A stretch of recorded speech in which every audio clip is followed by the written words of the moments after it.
कर ले। डॉलर की हालत वो हो गई है कि रुपया इतना बुरा कभी इतिहास में नहीं गिरा, मगर दिल्ली के फाइनेंस मिनिस्टर मनीष सिसोदिया पलटकर केंद्र सरकार से दिल्ली की और देश की इकोनॉमी के बारे में कोई सवाल ना पूछ लें।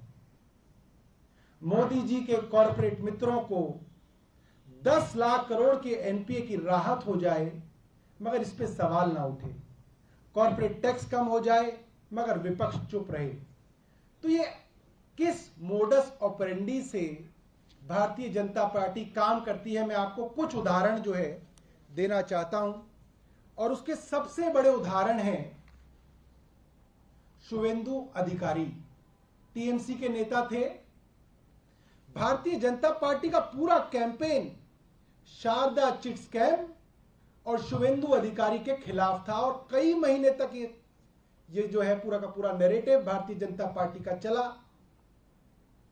जब भारतीय जनता पार्टी की केंद्र में सरकार आई तो सीबीआई ने उनके खिलाफ केस रजिस्टर किया, छापेमारी की। 2017 में उनके ऊपर prevention of money laundering act PMLA के अंदर भी केस रजिस्टर किया गया और ईडी ने छापेमारी की, इंटेरोगेशन हुई। फिर उन्होंने भारतीय जनता पार्टी ज्वाइन कर ली और जब से उन्होंने भारतीय जनता पार्टी ज्वाइन कर ली, सारी की सारी इंटेरोगेशन, सारे के सारे उनके ऊपर आरोप अब खत्म हो गए हैं। अब शुवेंदु अधिकारी जो उस वक्त बंगाल के सबसे बड़े भ्रष्टाचारी थे, भारतीय जनता पार्टी कहती थी, मैं नहीं कह रहा, आज वो भारतीय जनता पार्टी के बंगाल के लीडर ऑफ अपोजिशन है। एक और उदाहरण देता हूं, हेमंत बिस्व शर्मा। हेमंत बिस्व शर्मा अगस्त 2015 में से पहले कांग्रेस के नेता हुआ करते थे। भारतीय जनता पार्टी ने असम में बाकायदा कैंपेन चलाया कई महीनों तक हेमंत बिस्व शर्मा के खिलाफ कि इन्होंने वाटर स्कैम के अंदर करोड़ों रुपए हड़प लिए हैं।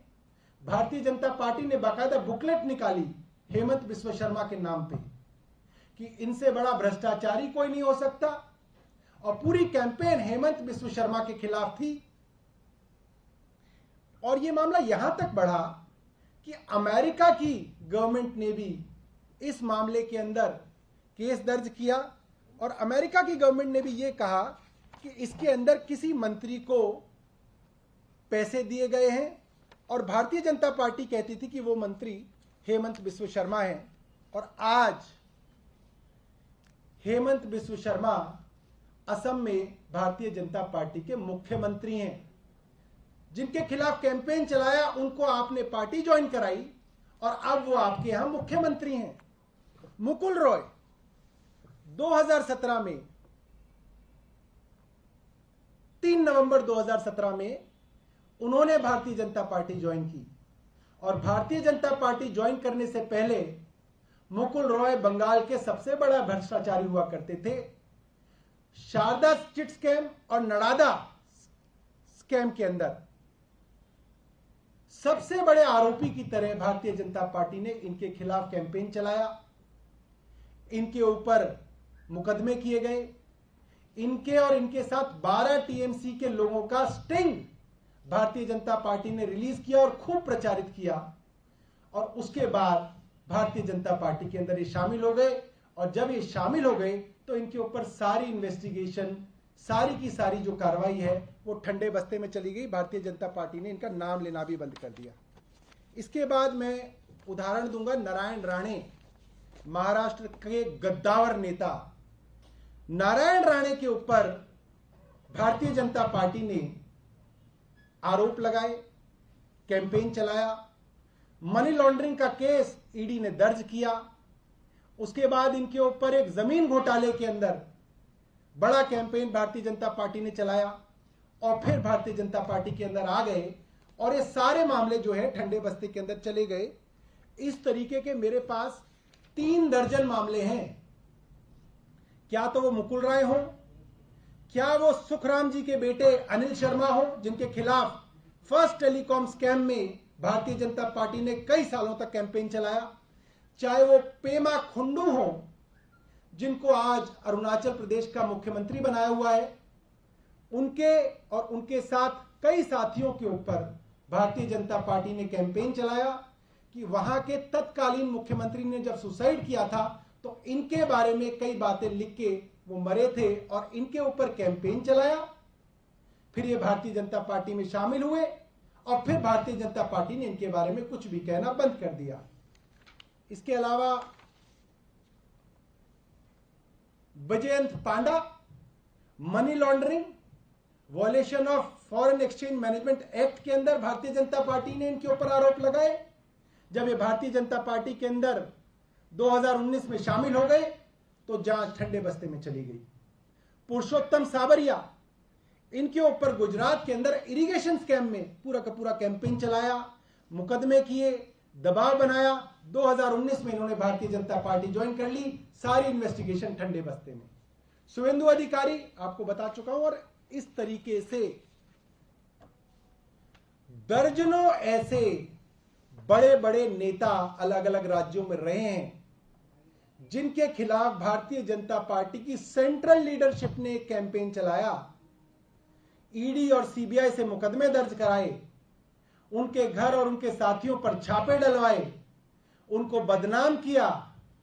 और उसके बाद वो जब भारतीय जनता पार्टी में आ गए तो वो दूध से नहाकर भारतीय जनता पार्टी की वॉशिंग मशीन में धुलकर बिल्कुल साफ सुथरे बाहर निकले। ये आईना भारतीय जनता पार्टी को दिखाना जरूरी है और देश के लोगों को यह जानना बहुत जरूरी है कि भारतीय जनता पार्टी किस तरीके से ऑपरेट करती है, अपने खिलाफ बोलने वालों के मुंह बंद कराने के लिए क्या करती है।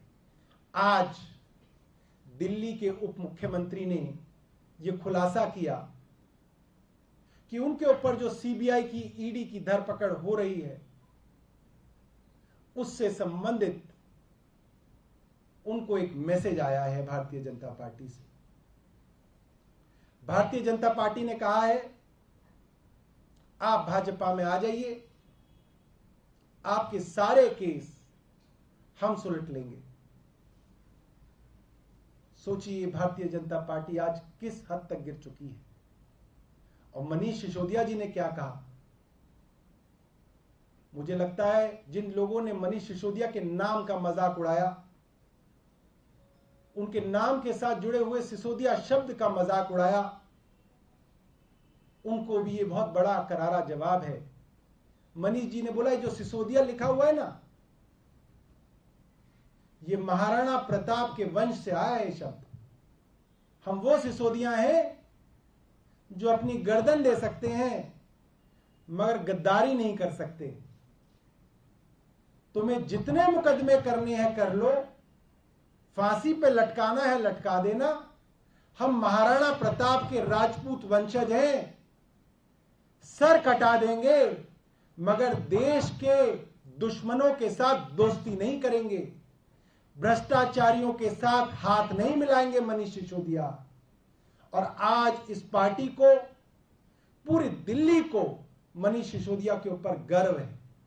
मुझे बहुत गर्व है इस प्रेस कॉन्फ्रेंस को करते हुए कि मनीष सिसोदिया जी को यहां तक कहा गया, बहुत कम लोग होंगे जो इतनी बड़ी चीज को ठुकरा सकें। उनको यह कहा गया कि हमारे पास दिल्ली के अंदर केजरीवाल के मुकाबले कोई चेहरा नहीं है। हमने कई चेहरे बदले, हर्षवर्धन लाए, मनोज तिवारी लाए, आदेश गुप्ता लाए, एक वो कौन थे वो जो मीटर वाले थे, उपाध्याय जी, सतीश उपाध्याय जी लाए, कई लोग लाए, कोई जम ही नहीं रहा। केजरीवाल के कद का कोई आदमी नहीं मिल रहा। आप भारतीय जनता पार्टी में आ जाइए, भारतीय जनता पार्टी का मुख्यमंत्री उम्मीदवार आपको बनाएंगे।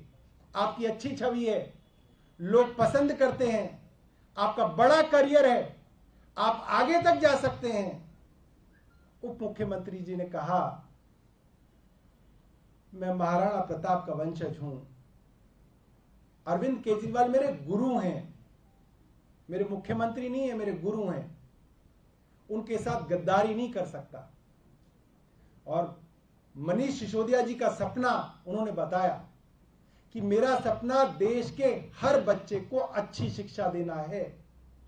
मेरा सपना मुख्यमंत्री बनने का सपना नहीं है। दोस्तों, आज देश को यह बताने की जरूरत है कि भारतीय जनता पार्टी किस हद तक गिर चुकी है, किस हद तक 2014 से अब तक कई दर्जन बड़े बड़े नेताओं को डरा धमकाकर ये चुप कराते हैं या अपनी तरफ लेते हैं। और आज इसका खुलासा हमारी पार्टी के उप मुख्यमंत्री मनीष सिसोदिया जी ने किया है। मुझे लगता है कि उन्होंने एक ट्वीट भी किया है जिसमें उन्होंने जानकारी दी है। आपके पास कोई प्रश्न हो तो आप प्रश्न पूछ सकते हैं। ये ऑफर किसने दिया? आधार क्या है सर? सबूत पेश करें। ऑफर आया बीजेपी, कब आया, किसके बाद, कैसे यकीन करें इस दावे पर? आपके पास तो यकीन करने के लिए बहुत सारे दावे हैं। हेमंत बिस्व शर्मा से लेकर मुकुल रॉय से लेकर मुकुल अधिकारी से लेकर पता नहीं इतनी लंबी लिस्ट है। आप पता करिए क्या तरीका है बीजेपी का, वही तरीका है। समय रहते हुए वो भी बताया जाएगा, वो भी वो बताएंगे, मगर तरीका वही है जो बाकी नेताओं के साथ जो तरीका है वो ही सेम मोडस ऑपरेंडी है, वो भी बताएंगे। ये मैंने नहीं पूछा कि उनसे कि आज हुआ है कल हुआ है, मगर ये मोडस ऑपरेंडी आज से नहीं चल रही है, 2014 से चल रही है। भाटी जी आप बहुत पूछ चुके हैं, उन्हें पूछने दीजिए। ये मेरी बातचीत नहीं हुई है मनीष जी से, इसके बारे में और जानकारी देंगे, मगर सेम मॉडस ऑपरेंडी से सेम तरीके से इस चीज को बढ़ाया जा रहा है। आपने तो एक आपने हिस्ट्री बता दी कि जी जी जी, लेकिन जो दावा मनीष सिसोदिया ने किया है उसके लिए तो कोई कॉल या मैसेज आना जरूरी है। बिल्कुल मनीष जी, बिल्कुल बिल्कुल। इस पूरी चर्चा के अंदर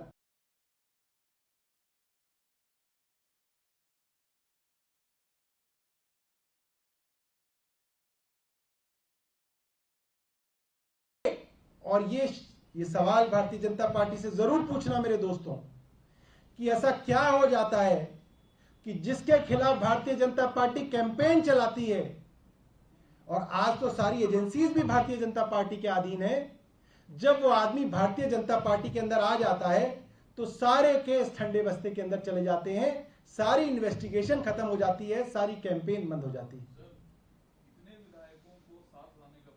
अब ये डिटेल जो है मुझे नहीं है, बट विधायक अगर आपको सरकार बनानी है, ये मेरा सिर्फ अपना आकलन है, 8 तो उनके पास है, 36 के लिए उनको 36.-8।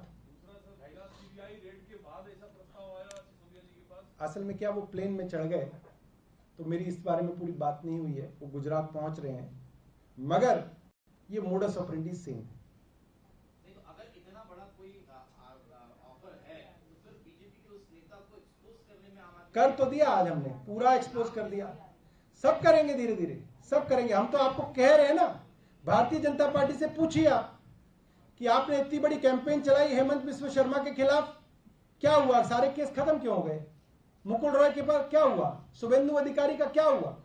इन सब का क्यों ऐसा हुआ कि सीबीआई ईडी जो स्वतंत्र है, इंडिपेंडेंट है, अपने हिसाब से काम करती है, जैसे ही कोई भ्रष्टाचारी जिसके ऊपर आरोप भारतीय जनता पार्टी ने लगाया, वो भारतीय जनता पार्टी में आते हैं और सारा का सारा मामला ठंडा हो जाता है। राइट। आपने कहा कि पॉपुलैरिटी बढ़ रही है आम आदमी पार्टी की, इसलिए ऐसा हो रहा है, लेकिन क्या इन सब से एलिगेशन जो सीरियस लगाए गए हैं क्या वो कम हो जाते हैं, कम आ सकते हो चीज को? क्या नहीं, एलिगेशन तो पहले दिन से ही नॉन सीरियस है। एक भी एलिगेशन ऐसा नहीं है जिसके अंदर कोई आपने बताया हो कि साहब ऐसा हो गया। जो भी 2-3 एलिगेशन है सारे के सारे प्रोसेस के अंदर है, सारे की सारी वो चीजें हैं जो भारतीय जनता पार्टी का रेलवे मिनिस्ट्री करती आई है, भारतीय जनता पार्टी की एमसीडी करती आई है। कोरोना में लॉकडाउन के समय कंसेशन इन्होंने भी दिए, आम आदमी पार्टी की सरकार ने भी दिए, तो इसमें भ्रष्टाचार कहां से आ गया? मतलब आप छोटे मोटे प्रोसेस की रेगुलरिटी को पॉइंट आउट कर सकते हो कहीं पे, मगर आप ये कहो कि इसके अंदर हजारों करोड़ का भ्रष्टाचार हो गया, वो तो है नहीं। अगर ये पॉलिसी किसी तरीके से फेल की गई और किसी को करोड़ों का फायदा पहुंचाया गया तो वो उस वक्त के एलजी ने किया, उन्होंने पॉलिसी को हां करके एन मौके पे उसको पलटा है। भाजपा आम आदमी पार्टी के ऐसे टारगेट कर रही है जो पार्टी में 1, 2, 3, 4, 5 का हैसियत रखता है? देखिए, हर जगह उन्होंने ऐसे ही किया है। असम के अंदर उन्होंने हेमंत बिस्व शर्मा को टारगेट किया, जिनको नॉर्थ ईस्ट का अमित शाह माना जाता था, बहुत बड़े नेता थे। टीएमसी के मुकुल रॉय और ये अधिकारी शुभेंदु अधिकारी, ये बहुत बड़े कद के नेता थे। ठीक है, अब आप ये कहेंगे कि ममता बनर्जी कोई ना आ जाएंगे उनकी पार्टी में। नंबर 2, नंबर 3 उसी को टारगेट किया जाता है और उसी के ऊपर पूरा दबाव बना के कोशिश की जाती है कि हमारी पार्टी का खाता तो खुले।